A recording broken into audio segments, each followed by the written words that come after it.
Įsivaizduokit, 1991. Prabangus, nuošalus viešbutis kažkur Italijos kalnuose.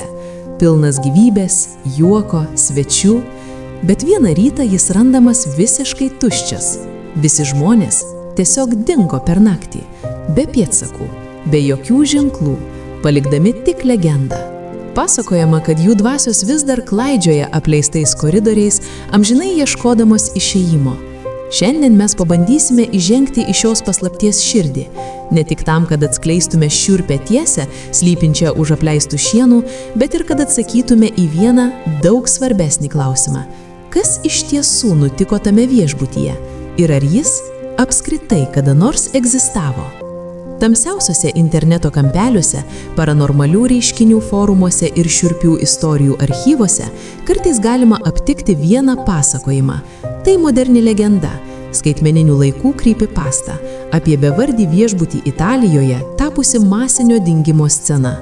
Istorija, kaskart perpasakojama, apauga vis naujomis, šiurpesnėmis detalėmis. Teigiama, kad 1991 rudenį viešbučio registracijos knyga buvo pilna. Šeimos, poros, pavieniai keliautojai mėgaudosi namybę ir prabangą. Tačiau kitą rytą atvykęs personalas rado mirtiną tylą. Lovos, kai kurios vis dar paklotos, kai kurios sujauktos, buvo tuščios. Restorane ant stalų stovėjo nebaigtos vakarienės, o registratūroje gulėjo raktai, kurių niekas taip ir neatsiėmė. Nė vieno svečio, nė vieno darbuotojo, jokių įsilaužimo ar grumtynių ženklų, tiesiog tyla ir tuštuma. Kaip pasakojama legendoje, policijos tyrimas nedavė jokių rezultatų, nerasta nė vieno logiško paaiškinimo. Byla buvo tyliai uždaryta, o viešbutis, apgaubtas paslapties ir baimės, paliktas lėtai griūti. Nuo to laiko jis tapo nebyliu liudininku įvykio, kuris oficialiai niekada neįvyko. Vietiniai esą vengia net artintis prie jo, šnabždėdamiesi apie vaiduokliškas šviesas languose ir naktimis girdimus balsus. Pripažinkim, istorija skamba tobulai, joje yra viskas, ko reikia geram šiurpuliukui. Paslaptingas dingimas, apleistas pastatas ir tamsi paslaptis. Bet ar joje yra bent krislas tiesos? Mūsų misija šiandien ne tik atkartoti šią interneto legendą, bet ir pabandyti ją patikrinti. Ar rasime tą fantomų tapusį viešbutį? O gal paieškos mus nuves į vietą, kuri yra daug realesnė ir nepalyginamai baisesnė? Draugai, gerai, tai nuo ko pradėti ieškant viešbučio vaiduoklio? Žinoma, nuo interneto. Į paieškos laukelį vedame raktinius žodžius. Apleistas viešbutis Italija 1991. Dingę svečiai Italija. Viešbutis vaiduoklis 1991. Rezultatai pasipila, bet jie greitai atsimuša į sieną.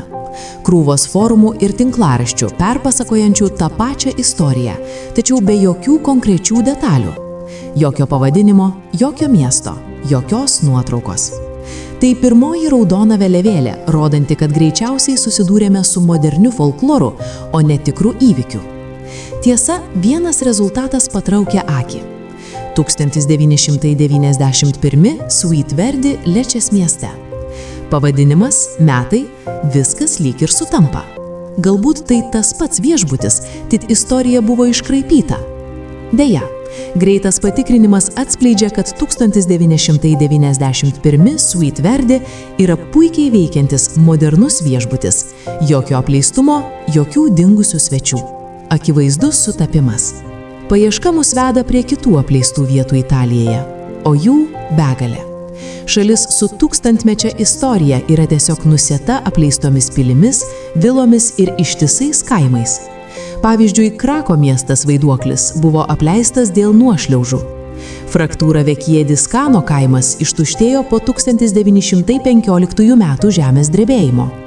Šios vietos turi savo tragiškas istorijas, bet nė viena jų neatitinka 1991 legendos.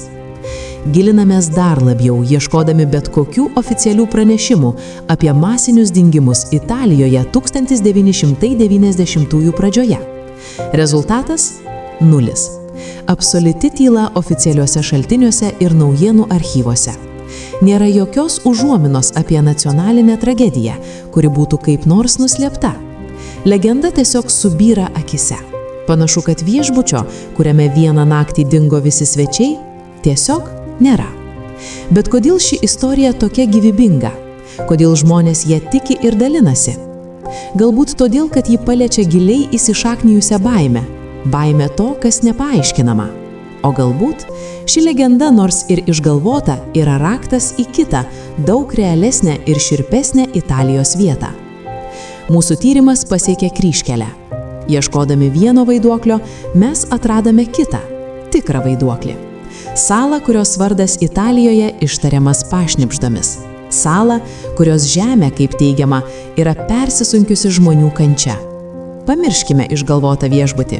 Mes leidžiamės į Poveglijos salą. Draugai, įsivaizduokite mažą salelę Venecijos lagūnoje, dažnai skendinčią rūke. Tai Poveglija. Vieta, gavusi tokius šiurpius epitetus kaip vartai į pragarą ar neramių sielų sala. Pasakojama, kad vietiniai žvejai iki šiol vengia jos krantų, bijodami savo tinkluose rasti ne žuvį, o pajuodusius žmonių kaulus. Oficialiai patekimas į salą yra griežtai ribojamas, bet jos kraupi reputacija, žinoma, tik dar labiau vilioja drąsuolius. Ir Poveglijos istorija tai ne legenda. Tai 100 metų trunkantis košmaras, įrašytas į istorinius dokumentus. Viskas prasidėjo dar 14 amžiuje, kai Europą siaubė juodoji mirtis – maras. Būdama judriu prekybos uostu, Venecija buvo ypač pažeidžiama. Siekdama sustabdyti epidemiją, valdžia priėmė drastišką sprendimą. Poveglija tapo karantino stotimi, vadinamuoju lazaretu. Bet kuris žmogus, rodantis menkiausius ligos simptomus, buvo prievarta išgabenamas į šią salą. Kelionė ten prilygo mirties nuosprendžiui. Aukų skaičius buvo milžiniškas. Kai duobės kūnams laidoti persipildydavo, juos tiesiog degindavo didžiuliuose laužuose. Nors tikslių skaičių niekas nežino, manoma, kad per kelis maro protrūkius čia galėjo mirti ir būti palaidota 10 000 žmonių. Populiariuose pasakojimuose netgi teigiama, kad salos dirvožemis yra kone pusiau sudarytas iš žmonių pelenų. Tai žinoma metafora, bet ji puikiai iliustruoja tragedijos mastą. Ši sala – tai masinis kapas. Tačiau kančių istorija tuo nesibaigia. 20 amžiaus pradžioje, maždaug nuo 1922, apleistuose salos pastatuose buvo įkurta psichiatrijos ligoninė. Izoliuota sala tapo idealu kalėjimu tiems, kuriuos visuomenė norėjo paslėpti. Pacientai atsidūrę čia buvo visiškai atkirsti nuo pasaulio. Ir štai čia istorija pereina į grynos legendos teritoriją. Nėra jokių įrodymų, kad tai tiesa, bet pasakojimas yra per daug šiurpus, kad jį nutildytume. Esą pacientai nuolat skundėsi, kad mato maro aukų vaiduoklius ir girdi aimanas, bet jų skundai buvo laikomi beprotybės simptomais. Legenda byloja apie ligoninės direktorių, kuris užuot padėjęs pacientams, pradėjo su jais vykdyti žiaurius eksperimentus, tokius kaip primityves lobotomijas. Galiausiai, kaip pasakojama, gydytojas pats pradėjo matyti vaiduoklius ir palūžęs nuo siaubo nušoko nuo salos varpinės. Ar jį nustūmė piktos dvasios, to niekas niekada nesužinos. Psichiatrijos ligoninė buvo galutinai uždaryta maždaug 1968-aisiais. Nuo tada Poveglija stovi visiškai apleista. Tikra vieta, persisinkusi skausmu, kančia ir mirtimi. Skirtingai nuo legendos apie 1991 viešbutį, Poveglijos siaubas yra dokumentuotas. Tai vieta, kur realybė yra baisesnė už bet kokią fantaziją.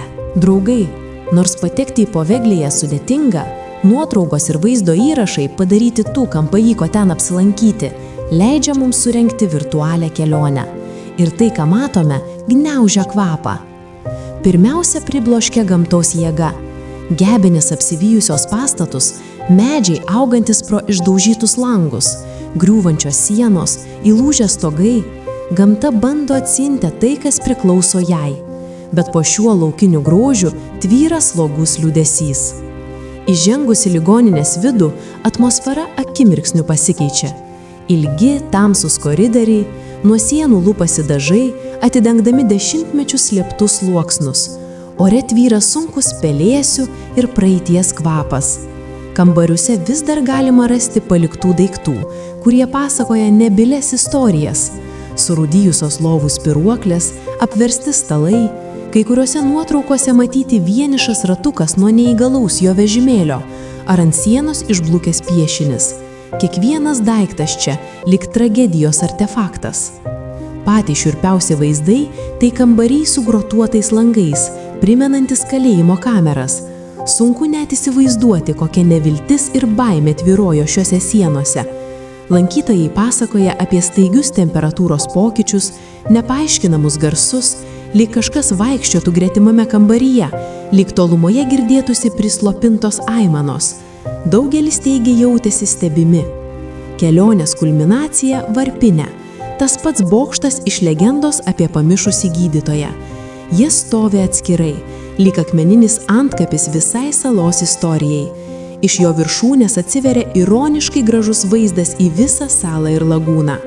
Būtent čia, bokšto viršūnėje, lankytojai dažniausiai praneša apie keistus reiškinius. Kai kurie net teigia girdėję varpo dūžius, nors paties varpo bokšte jau seniai nebėra. Klaidžiojant po Poveglyje, net ir virtualiai, tampa aišku, kodėl ši vieta pagimdė tiek daug legendų.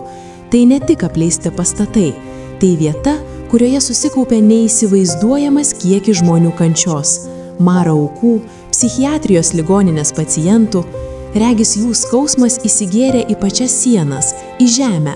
Palyginti su Poveglyje, legenda apie 1991 viešbutį atrodo kaip vaikiška pasakaitė. Čia nereikia nieko išsigalvoti. Tiesa yra daug baisesnė už fikciją. Draugai, gerai, palikime Poveglyje ramybėje ir grįžkime prie mūsų pradinio taško – legendos apie dingusius viešbučio svečius.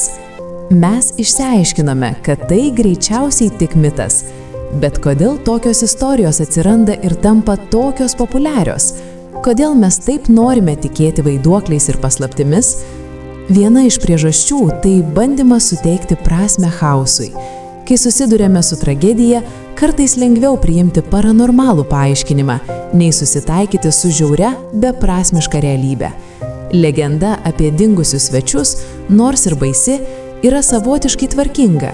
Ji turi pradžią, paslaptį ir antgamtinį paaiškinimą. Tai patraukliau nei pripažinti, kad kartais tiesiog nutinka baisių dalykų be jokios priežasties. Antra, apleistos vietos pačios savaime yra galingas vaizduotės katalizatorius. Žiūrėdami į griūvantį pastatą, mes neišvengiamai pradedame kurti istorijas. Kas čia gyveno, kodėl jie išėjo, apleistas viešbutis yra tarsi tuščia scena, kurią mūsų protas užpildo pasakojimais. Kuo mažiau žinome faktų, tuo daugiau erdvės lieka fantazijai. Trečia, vaiduoklių istorijos yra tiesiog gera pramoga. Jos jaudina, kelia adrenaliną ir leidžia saugiai patirti baimę.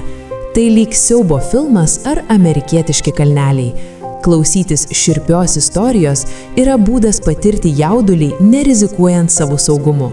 Urbanistinės legendos, tokios kaip pasakojimas apie 1991 viešbutį, yra šiuolaikinė šios senos tradicijos forma, perduodama per interneto forumus. Galiausiai, šios istorijos atspindi mūsų kolektyvinės baimės. Poveglijos istorija primena apie tai, kaip greitai liga gali sunaikinti civilizaciją. Pasakojimai apie eksperimentus ligoninėje atspindi baimę dėl mokslo be moralės. Net ir išgalvota istorija apie dingusius viešbučio svečius kalba apie mūsų nerimą, kad net ir saugiausiose vietose galime tapti nepaaiškinamų jėgų aukomis. Taigi, nors mūsų tyrimas atskleidė, kad legendinis 1991 viešbutis greičiausiai neegzistuoja, pačios legendos paieška atvėrė daug gilesnės temas. Ji parodė, kaip mes kuriame istorijas, kad suprastume pasaulį ir kaip tikros vietos persmelktos skausmo tampa mūsų baimių veidrodžiais. Draugai, mūsų kelionė, prasidėjusi nuo intriguojančios, bet išgalvotos legendos, atvedė mus prie šiurpios ir neginčijamos Italijos istorijos dalies. Mes neradome viešbučio, kur 1991 metais dingo svečiai. Vietoj to mes atradome Poveglijos salą, vietą, kurios tikra istorija yra 1000 kartų baisesnė už bet kokią pasaką. Šis tyrimas puikiai iliustruoja, kaip gimsta ir gyvuoja urbanistinės legendos. Jos paima realybės daleles, apleistų vietų egzistavimą, istorinę traumą, kolektyvinės baimės ir sujungia jas į patrauklų pasakojimą. Legenda apie dingusius svečius yra tarsi Poveglijos, Krako ir daugybės kitų Italijos vietų vaiduoklių aidas sujungtas į vieną koncentruotą siaubo istoriją. Tačiau svarbiausia pamoka čia – pagarba. Pagarba tikroms tragedijoms, kurios įvyko tokiose vietose kaip Poveglija.